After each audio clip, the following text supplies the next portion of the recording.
So I want to get into the war in Israel, the war that's going on now with what Israel is doing to the Palestinians. I did watch your kind of debate or discussion, I don't know what you want to call it, with Viva Frey.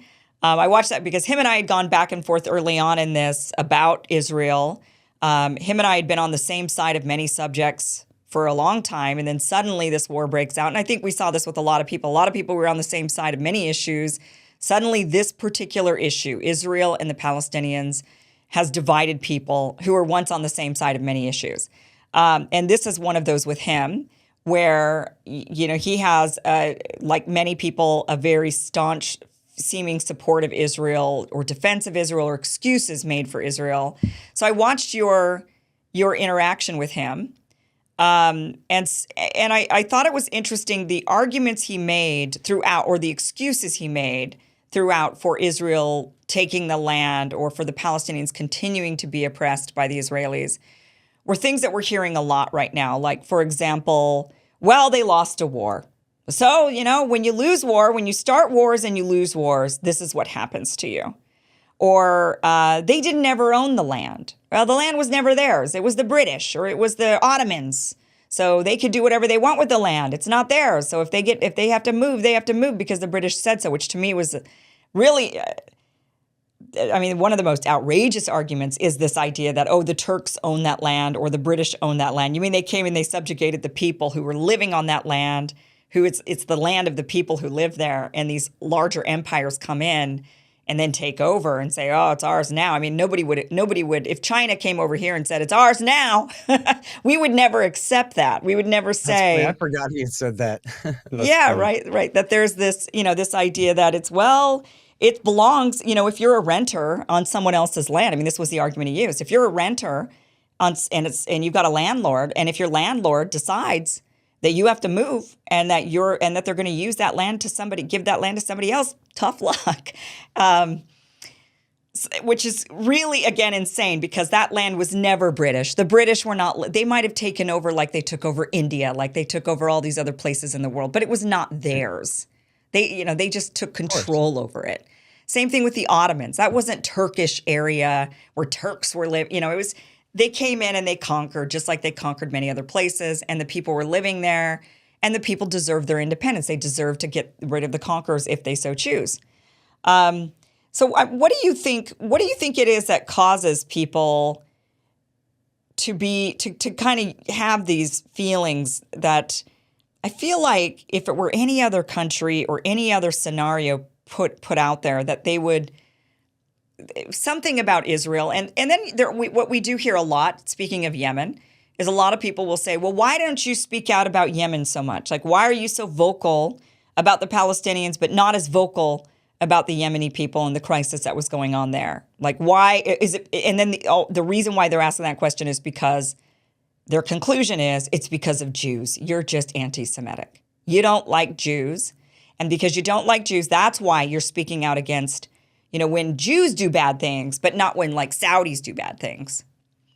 So what do you think is kind of creating this division, I guess, amongst people who otherwise would have agreed? Well, look, Kim, all the things that you just cited there that come from his arguments, right? Everyone can tell that's all a bunch of crap, right? And Frey, I don't know if he's Jewish or not, but what he is he's a lawyer, right? And so Right. What happened in that argument was he essentially wanted to quibble about every little point where he didn't even have a point, really, in order to just disrupt and prevent, my ability to just explain the narrative that here's who's zooming here and how, which Right. there's plenty to follow up on there, right? But essentially what he's doing is, I think anyone who's honest could just look at that and go, well, all those things, they sound like just slogans. Right. And talking points, right? Oh, man, you just hate Jews. Like, do we even need to discuss that? Right. That's for stupid crybabies to cry about and other people to pretend to care about. I don't care about that. It's completely irrelevant. The question of property rights. Oh, the Sultan in Istanbul can give a writ and give property he's never seen and never owned to someone who also doesn't own it, who's another rich guy sitting in a bar in Beirut somewhere. And the actual farmers who've owned the land all along have no say in any of this. And then on top of that, the British can come because Woodrow Wilson helped them win the war and steal the Middle East. And so then they get to come and, of course, betray all sides, make promises and sign contracts with everyone involved. But Right. only the promises that they made to the Zionists are the ones that count. The rest of their so-called law is completely irrelevant. And they can, again, give up property that they don't own. That all belongs to civilian property owners. Isn't it funny how Zionists all become Bolshevik communists who've never heard of the even concept of property rights ever before in their life? Right. The moment it becomes the Palestinians, and they say things like, oh, well, they never had a state called Palestine before. Yeah, well, guess what? Nation states were only invented in the 1600s at the Treaty of Westphalia. What the hell are you talking about? The whole world was lousy with empires. Now it's 192 sovereign nations, sometimes 194 or 95, depending on who's seceding from who at any given time. What the hell are they talking about? The Israeli state didn't exist until 1948, as long as we're making up states. So according to their rules, since the Israelis didn't have a state up until 48, they had no right to declare one in 48. You see how this is all just a bunch of crap? None of these are even real arguments at all. They're not discussions of history, of who did what to who or anything. These are talking points manufactured by focus groups to try to confuse the issue, to try to get people to glom on to essentially what amount to these almost always have these alliterations in them, or they're these cutesy little slogans. Yeah. Oh, the Palestinians, they never miss an opportunity to miss an opportunity. Or see, we have no partner for peace. Or, is a land without people for a people without land. Now, all these things are lies, and only a child or a fool who wants very desperately to believe them would believe them. So then what's the reality? The reality is the Zionists came, and especially after World War II, in 1947 and in 48, they expelled greater than an Austin, Texas worth of people from their land. 750,000 people. The Trail of Tears under Andrew Jackson, that was 40,000 people, Cherokee, were marched to Oklahoma. 40,000. The Nakba was 750,000 people forced marched out of their homes at the threat of bayonet, murder, and rape and massacre, and were never allowed to come home again. That's how Israel was created in the first place. And they succeeded at that time in creating an 80-20 super duper Jewish majority. So they could say, we're a Jewish democracy. And as sinful as that was, it was sustainable, essentially. And even according to the founders of the Israeli state, many of them, the real, error by the Zionist government there was in 1967. It was not the Palestinians, which, by the way, in 1948, the Israelis had done a secret deal with the king of Jordan. Golda Meir, the future prime minister, had gone and done the shuttle diplomacy, made a secret deal that he would keep the West Bank so that the Palestinians couldn't have it. Remember the UN recommendation, which the United Nations has no authority whatsoever to take a nation state away from a group of people and give it to anyone else whatsoever. But their recommendation was that the Israelis get a state and the Palestinians get one too.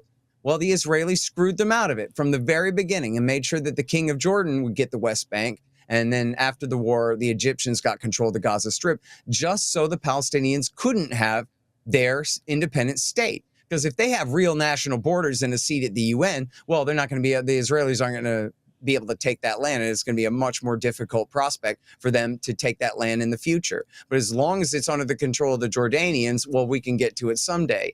Well, right. So is that why you think, because that would be my question, is why do you think they gave the Palestinians over to the Jordanians and to the Egyptians? It was so that they could eventually take it. That's right. Well, certainly to prevent the Palestinians from having a state. And then, yes, with an eye toward being able to further victimize them easier later if they are stateless. Right. So then in 67, Israel started the war. They called it a preemptive war, but they admitted, and I got all the quotes, they admitted that the Egyptians were not really moving against them. But they launched the war, and then Jordan and Syria jumped in, and Israel defeated all three of them in the Six-Day War. And then in doing so, they took control of all of the West Bank, and including all of the eastern half of Jerusalem as well, and took control of the Gaza Strip. Now, at that time, David Ben-Gurion, the founding prime minister of Israel, so we should not keep this land. We should give it up right now, because with the land comes millions of people we don't want. Right. So we steal the land, we kidnap the people. Now, what are we going to do with them all? And the idea was, I don't know, we'll figure it out someday, but we want to take that land. And that doesn't mean every Israeli thinks that. But what it means is the Likud does, and that's the right-wing party that's been dominant in the country since the late 70s. On and off, there have been, Ehud Barak and Yitzhak Rabin were in there. But overall, Likud has been dominant from Begin through Netanyahu, and then Sharon. Ehud Olmert was his right-hand man. They had formed Kadima by then, but it was, still Ariel Sharon's, he had been a Likud guy the whole time. And then Netanyahu is the longest serving prime minister in Israeli history, has dominated this entire century after Olmert. So it has been this right-wing government there. And their idea, Kim, has been, we want that land. And the Palestinians, they're just going to have to lay down and die.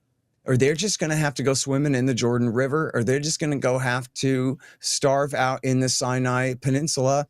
They're going to have to get the hell out one way or the other. And this goes right to the Netanyahu doctrine, okay? Just before, hang on, I got a cough. Just before the October 7th attack, like 2 weeks before, Netanyahu gave a speech to the United Nations where he held up a map of Israel-Palestine. There's no Palestine there. It's just Israel from the river to the sea, right? Only you'll not be free.